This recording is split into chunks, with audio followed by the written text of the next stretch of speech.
प्रिय भक्तों, अगर आप भी चाहते हैं कि आप शनि देव की कुदृष्टि से बचे रहें और आपको शनि देव की सिर्फ आशीर्वाद और असीम कृपा ही प्राप्त हो, तो आप इस महामंत्र का जाप अवश्य करें। इस मंत्र के नियमित 108 बार जाप करने से नकारात्मक ऊर्जा और बुरी शक्तियां समाप्त होती हैं। काला जादू, टोना टोटका और तंत्र बाधा, काला जादू, टोना टोटका और तंत्र बाधा का नाश होता है। व्यक्ति का तेज और आत्मविश्वास बढ़ता है और साथ ही शनि देव की कृपा से उसे अथाह धन की प्राप्ति होती है। इसलिए प्यारे भक्तों, आप इस महामंत्र का जाप अवश्य करें। जिस भी भक्त ने आज तक इस महामंत्र का जाप किया है, उसे सिर्फ शनि देव की असीम कृपा ही प्राप्त हुई है। इसलिए प्यारे भक्तों, आप इस महामंत्र का जाप अवश्य करें। यह मंत्र बहुत ही शक्तिशाली और प्रबल मंत्र है।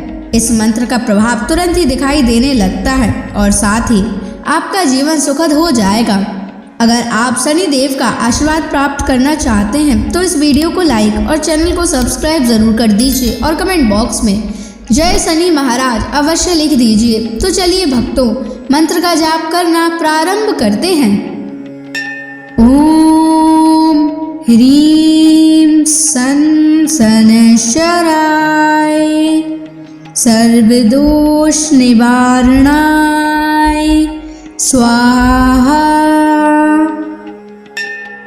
ओम ह्रीं सन शनैश्चराय सर्वदोष निवारणाय स्वाहा।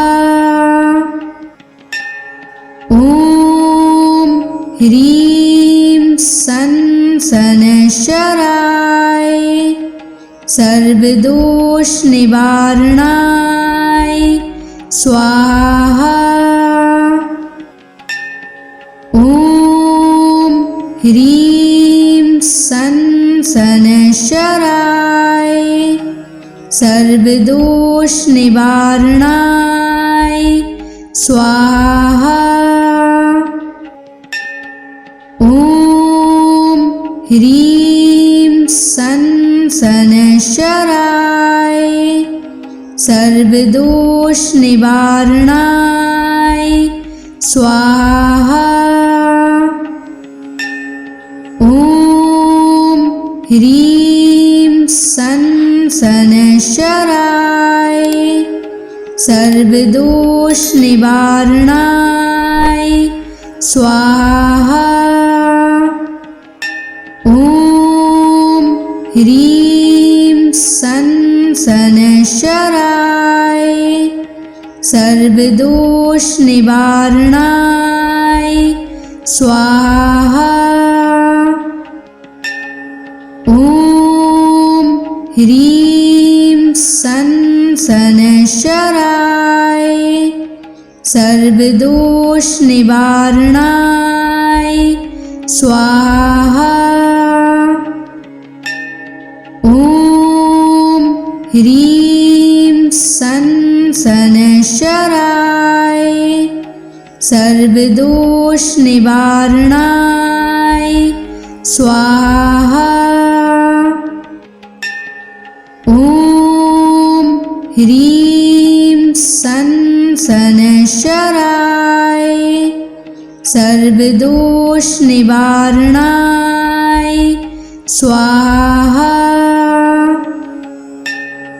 ओम ह्रीं सन शनैश्चराय सर्वदोष निवारणाय स्वाहा। ओम ह्रीं सन शनैश्चराय सर्वदोष निवारणाय स्वाहा।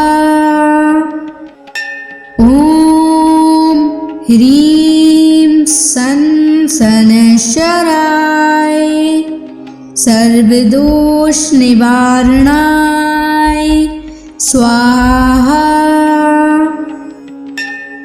ओम ह्रीं सन शनैश्चराय सर्वदोष निवारणाय स्वाहा। ॐ ह्रीं सन् शनैश्चराय सर्वदोषनिवारणाय स्वाहा। ॐ ह्रीं सन् शनैश्चराय सर्वदोषनिवारणाय स्वाहा। ॐ ह्रीं सन् शनैश्चराय सर्वदोषनिवारणाय स्वाहा। ॐ ह्रीं सन् शनैश्चराय सर्वदोषनिवारणाय स्वाहा। ॐ ह्रीं सन् शनैश्चराय सर्वदोषनिवारणाय स्वाहा। ॐ ह्रीं सन् शनैश्चराय सर्वदोषनिवारणाय स्वाहा। ॐ ह्रीं सन् शनैश्चराय सर्वदोषनिवारणाय स्वाहा। ॐ ह्रीं सन् शनैश्चराय सर्वदोषनिवारणाय स्वाहा। ॐ ह्रीं सन् शनैश्चराय सर्वदोषनिवारणाय स्वाहा। ॐ ह्रीं सन् शनैश्चराय सर्वदोषनिवारणाय स्वाहा। ॐ ह्रीं सन् शनैश्चराय सर्वदोषनिवारणाय स्वाहा। ॐ ह्रीं सन् शनैश्चराय सर्वदोषनिवारणाय स्वाहा। ॐ ह्रीं सन् शनैश्चराय सर्वदोषनिवारणाय स्वाहा। ॐ ह्रीं सन् शनैश्चराय सर्वदोषनिवारणाय स्वाहा। ॐ ह्रीं सन् शनैश्चराय सर्वदोषनिवारणाय स्वाहा। ॐ ह्रीं सन् शनैश्चराय सर्वदोषनिवारणाय स्वाहा। ॐ ह्रीं सन् शनैश्चराय सर्वदोषनिवारणाय स्वाहा। ॐ ह्रीं सन् शनैश्चराय सर्वदोषनिवारणाय स्वाहा। ॐ ह्रीं सन् सनशराय सर्वदोष निवारणाय स्वाहा। ॐ ह्रीं सनशराय सर्वदोष निवारणाय स्वाहा। ॐ ह्रीं सनशराय सर्वदोष निवारणाय स्वाहा। ॐ ह्रीं सनशराय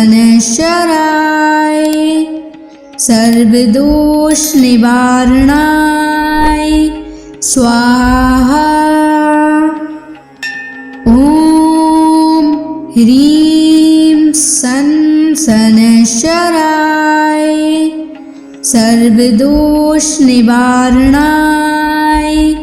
स्वाहा। ॐ ह्रीं सनशराय सर्वदोष निवारणाय स्वाहा। ॐ ह्रीं सनशराय सर्वदोष निवारणाय स्वाहा। ॐ ह्रीं सनशराय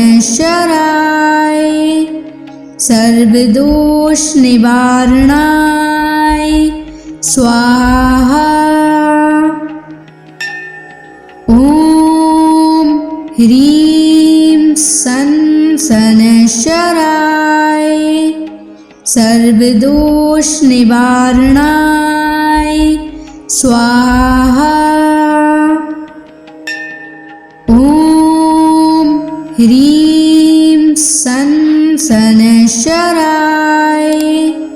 सर्वदोष निवारणाय स्वाहा।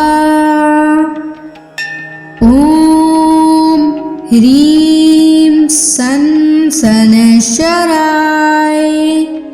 सर्वदोष निवारणाय स्वाहा। ॐ ह्रीं सनशराय सर्वदोष निवारणाय स्वाहा। ॐ ह्रीं सनशराय सर्वदोष निवारणाय स्वाहा। ॐ ह्रीं सनशराय सर्वदोष निवारणाय स्वाहा। ॐ ह्रीं सनशराय सर्वदोष निवारणाय स्वाहा। ॐ ह्रीं सनशराय सर्वदोष निवारणाय स्वाहा। ॐ ह्रीं सनशराय सर्वदोष निवारणाय स्वाहा। ॐ ह्रीं सनशराय सर्वदोष निवारणाय स्वाहा। ॐ ह्रीं सनशराय सर्वदोष निवारणाय स्वाहा। ह्रीं सन शनैश्चराय सर्वदोष निवारणाय स्वाहा। ॐ ह्रीं सन शनैश्चराय सर्वदोष निवारणाय स्वाहा। ॐ ह्रीं सन शनैश्चराय सर्वदोष निवारणाय स्वाहा। ॐ ह्रीं सन शनैश्चराय सर्वदोष निवारणाय स्वाहा। ॐ ह्रीं सन शनैश्चराय सर्वदोष निवारणाय स्वाहा। ॐ ह्रीं सन शनैश्चराय सर्वदोष निवारणाय स्वाहा। ॐ ह्रीं सन शनैश्चराय सर्वदोष निवारणाय स्वाहा। ॐ ह्रीं सन शनैश्चराय सर्वदोष निवारणाय स्वाहा। ॐ ह्रीं सन शनैश्चराय सर्वदोष निवारणाय स्वाहा। ॐ ह्रीं सन शनैश्चराय सर्वदोष निवारणाय स्वाहा। ॐ ह्रीं सन शनैश्चराय सर्वदोष निवारणाय स्वाहा। ॐ ह्रीं सन शनैश्चराय सर्वदोष निवारणाय स्वाहा।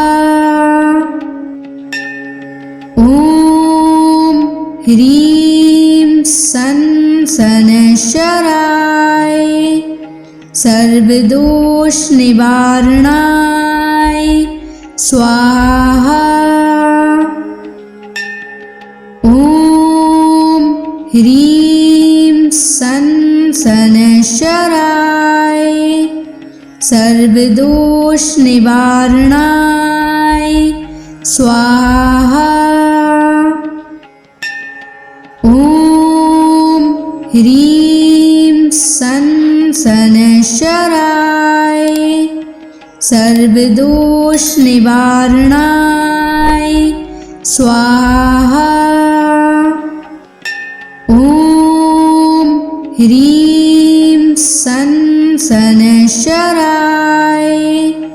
सर्वदोष निवारणाय स्वाहा। ॐ ह्रीं सन शनैश्चराय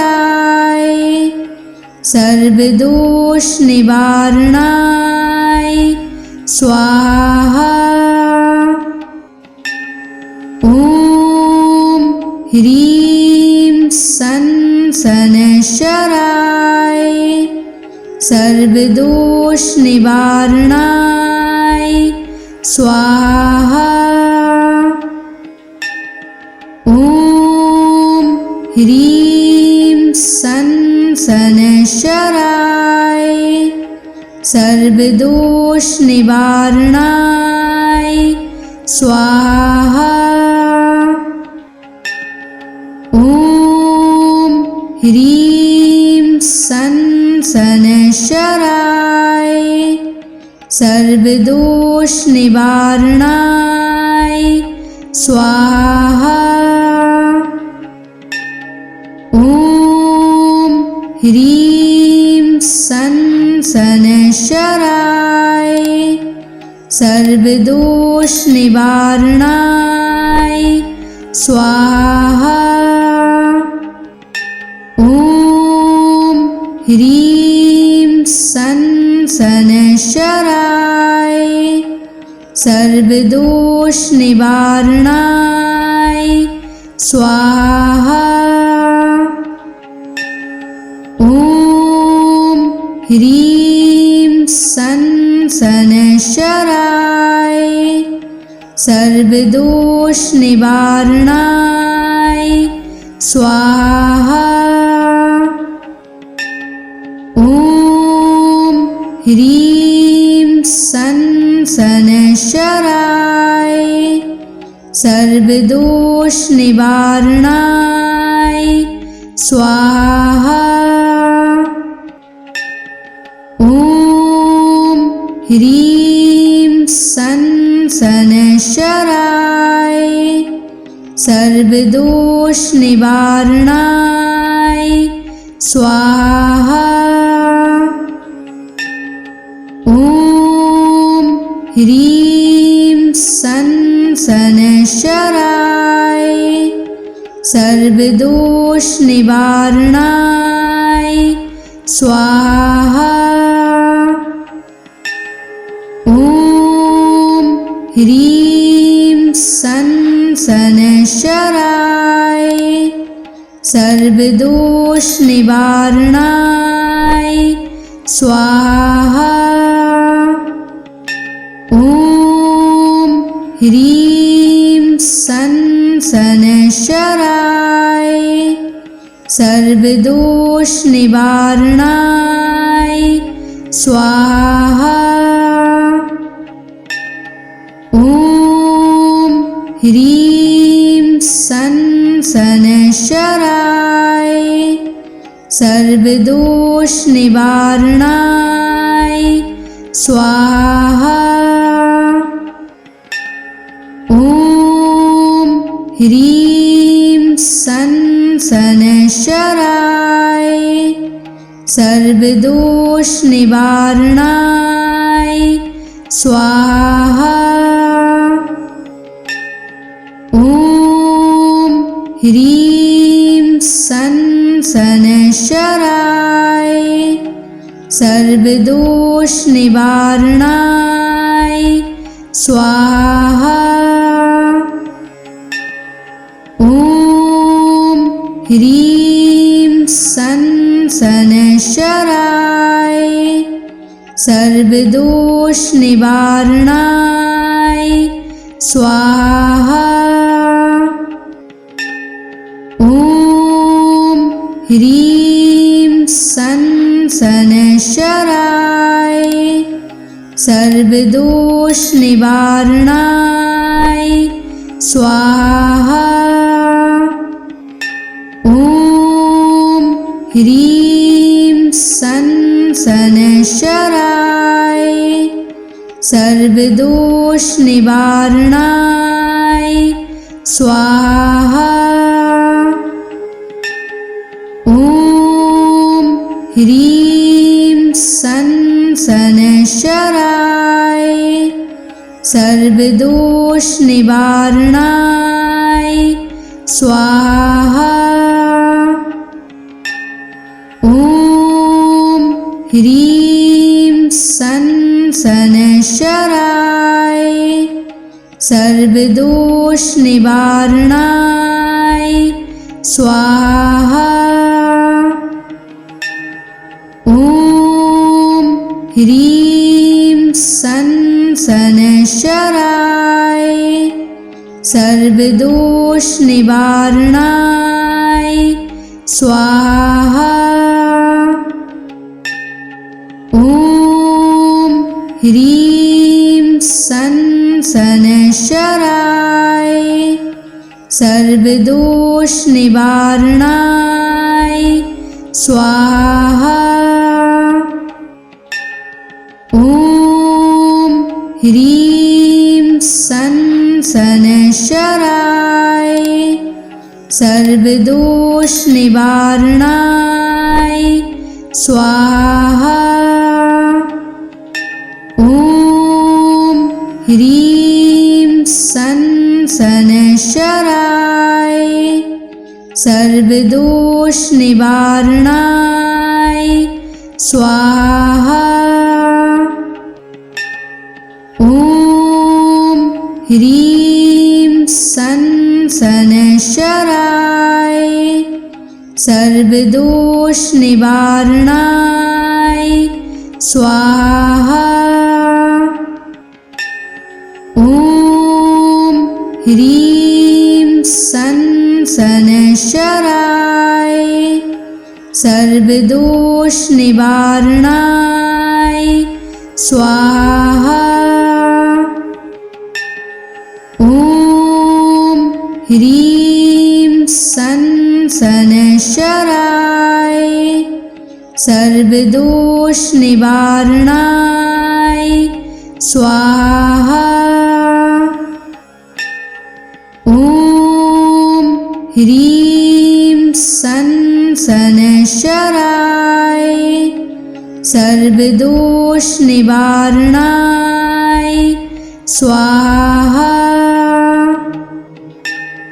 ॐ ह्रीं सं शनैश्चराय सर्वदोष निवारणाय स्वाहा।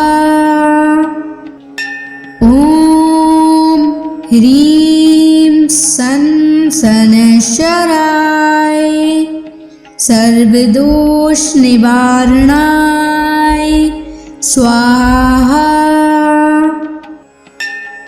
ॐ ह्रीं सं शनैश्चराय सर्वदोष निवारणाय स्वाहा। ॐ ह्रीं सं शनैश्चराय सर्वदोष निवारणाय स्वाहा। ॐ ह्रीं सं शनैश्चराय सर्वदोष निवारणाय स्वाहा। ॐ ह्रीं सं शनैश्चराय सर्वदोष निवारणाय स्वाहा। ॐ ह्रीं सं शनैश्चराय सर्वदोष निवारणाय स्वाहा। ॐ ह्रीं सं शनैश्चराय सर्वदोष निवारणाय स्वाहा। ॐ ह्रीं सं शनैश्चराय सर्वदोष निवारणाय स्वाहा। ॐ ह्रीं सं शनैश्चराय सर्वदोष निवारणाय स्वाहा। ॐ ह्रीं सं शनैश्चराय सर्वदोष निवारणाय स्वाहा। ॐ ह्रीं सं शनैश्चराय सर्वदोष निवारणाय स्वाहा। ॐ ह्रीं सन शनैश्चराय सर्वदोष निवारणाय स्वाहा। ॐ ह्रीं सन शनैश्चराय सर्वदोष निवारणाय स्वाहा। ॐ ह्रीं सन शनैश्चराय सर्वदोष निवारणाय स्वाहा। ॐ ह्रीं सन शनैश्चराय सर्वदोष निवारणाय स्वाहा। ॐ ह्रीं सन शनैश्चराय सर्वदोष निवारणाय स्वाहा। ॐ ह्रीं सन शनैश्चराय सर्वदोष निवारणाय स्वाहा। ॐ ह्रीं सन शनैश्चराय सर्वदोष निवारणाय स्वाहा। ॐ ह्रीं सन शनैश्चराय सर्वदोष निवारणाय स्वाहा। ॐ ह्रीं सन शनैश्चराय सर्वदोष निवारणाय स्वाहा। ॐ ह्रीं सन शनैश्चराय सर्वदोष निवारणाय स्वाहा। ॐ ह्रीं सन शनैश्चराय सर्वदोष निवारणाय स्वाहा। ॐ ह्रीं सन शनैश्चराय सर्वदोष निवारणाय स्वाहा। ॐ ह्रीं सन शनैश्चराय सर्वदोष निवारणाय स्वाहा। ॐ ह्रीं सन शनैश्चराय सर्वदोष निवारणाय स्वाहा।